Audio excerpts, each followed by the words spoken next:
Hey everyone, you're live with Necee. I am your host, Opal Bailey, and I have with me Randy Crain from Life Leadership Financial Fitness. Good morning, Randy.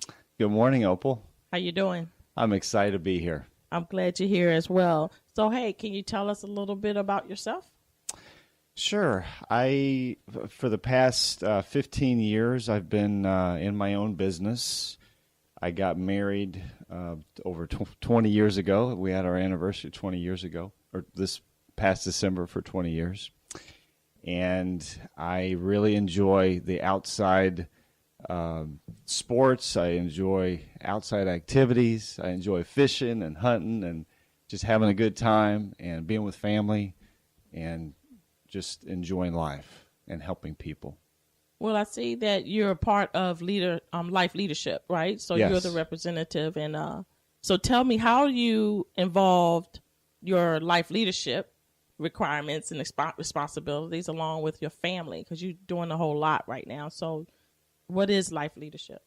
Well, Life Leadership is an organization or company that exists really solely to educate people and to help people to better understand themselves as well as to educate themselves on finances and to really help them to seek their purpose in life, their purpose and their passion in life. Mm-hmm.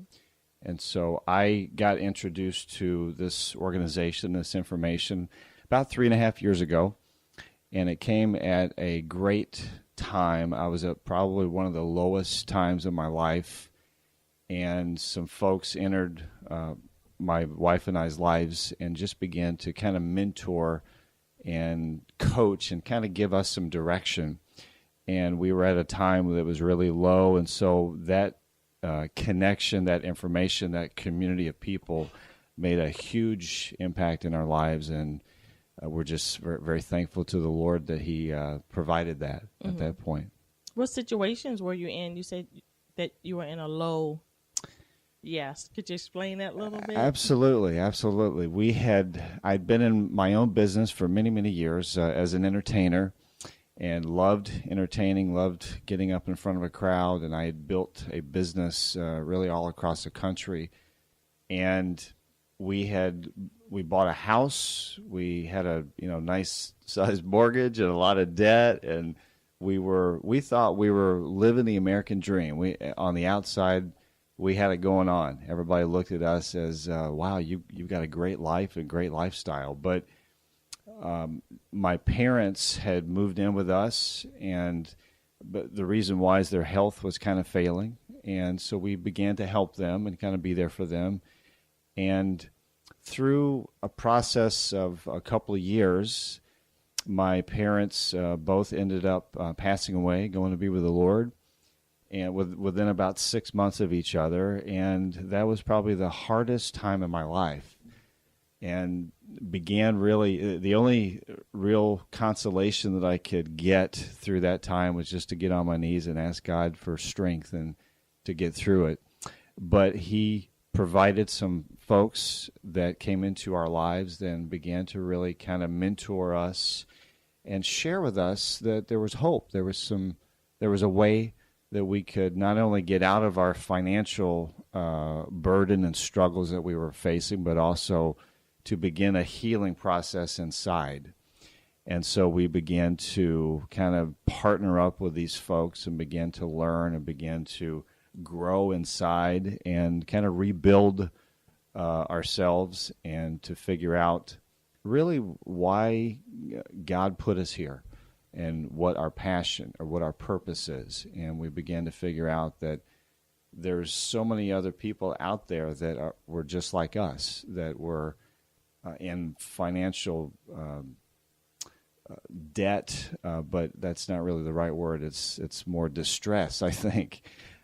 So really now what we are doing is we're taking the information that we've learned and that we're continually learning and applying it to our lives to not only help us get where we want to go in life and to achieve our dreams and goals, but to also help other people at the same time. And that's very worthwhile. So, yeah.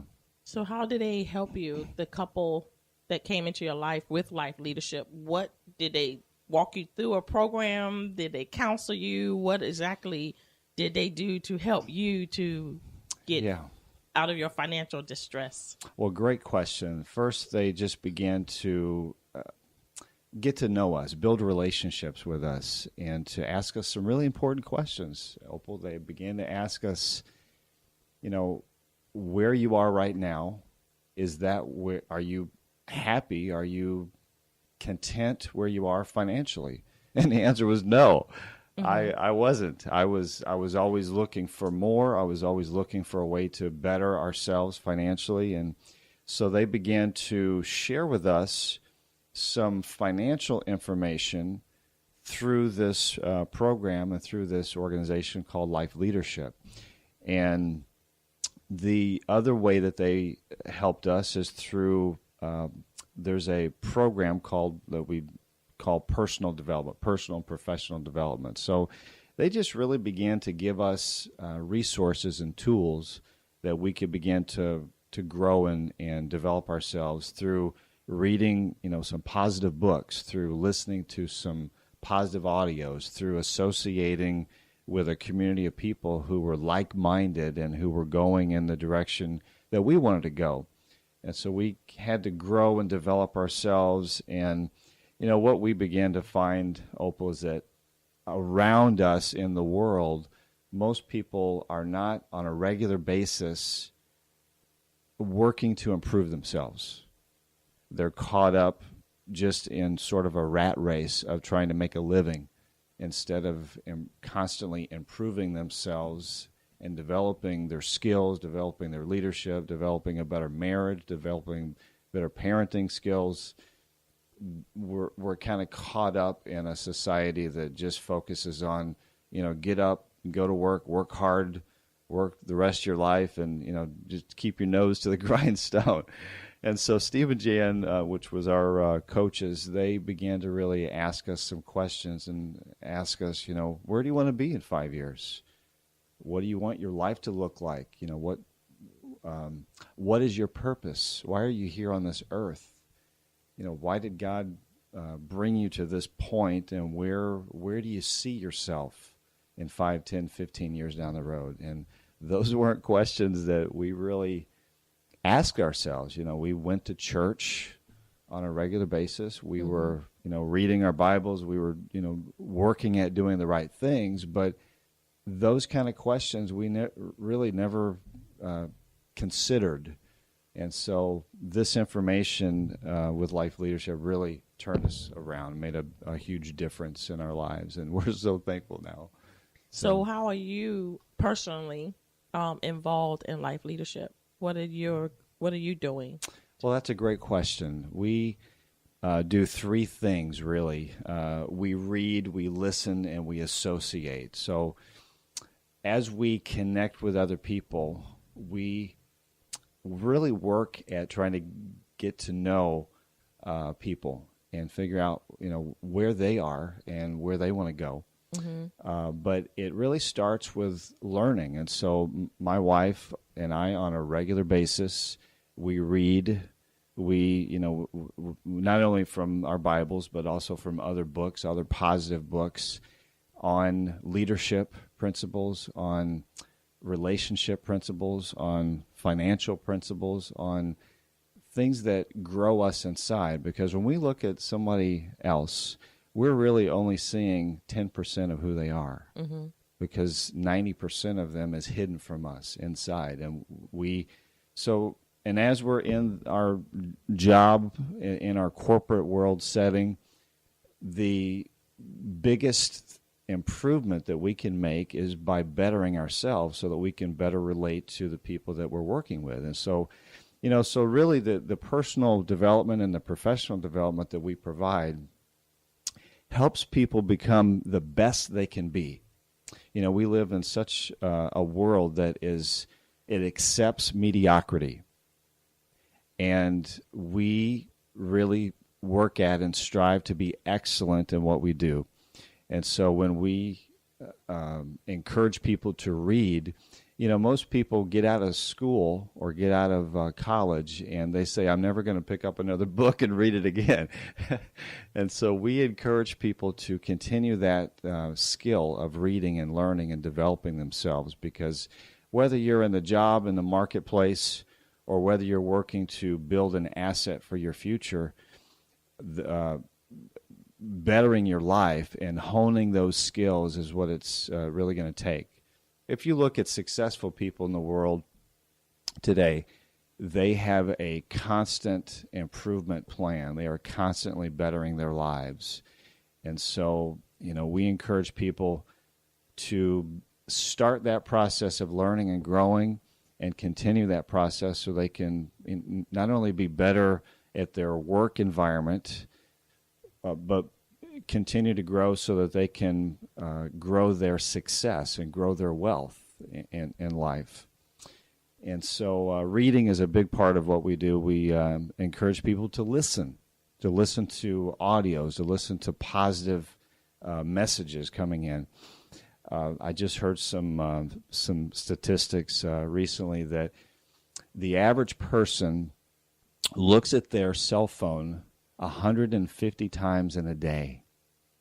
And not that there's anything wrong with looking at your cell phone, but it's what we constantly put in our brains. It's the real estate between our ears that's the important thing. So what we constantly are trying to encourage people to do is either turn off or tune down the media, the social networking, the radio, the TV, all the stuff that drags our attention away from where we want to go, from where our passion is, from where our mission is.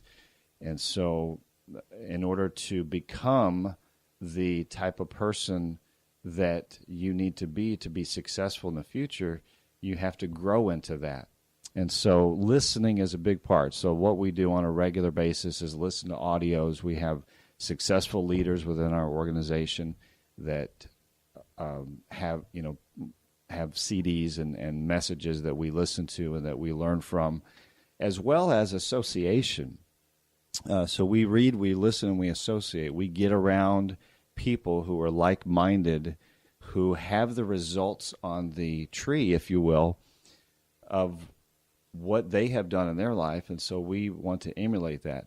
The best way to really see where you will be in your life 5 to 10 to 15 years down the road is to look at people who have been doing what you're doing 5 to 10 to 15 years down the road, and ask yourself, do they have the kind of life that I want? Do they have the kind of lifestyle that I want? Do they have the kind of relationships with their kids, with their family? Are they the type of person that you want to emulate? And if not, then maybe you need to seek some different friends. So that's and so in the association part, we get around. We have regular workshops that we get around our successful leaders, and we invite people to come and learn more about our organization. We have seminars that we have on a monthly basis that we invite people to come and to learn and to get around a positive environment to help them to grow and to start achieving better results in their life. And so that's kind of what we do in a nutshell. So how do you find the people to train or to bring into life leadership? Oh, great question. Everywhere. Everywhere we go, people are hurting and people need help. Just for example, I was at we had a meeting this week, and I stopped to get a sandwich at a Publix, and the person behind the counter who was making a sandwich, she was just very positive, very just uplifting, and she was talking to everybody, and I was just very impressed with what she was doing. And she started talking about how she had only been there for a short time, but in that short time she'd gotten several raises. And so to me, that told me that she was ambitious and that she was positive. And she said several times during our conversation that she wanted to better herself. And so I thought, wow,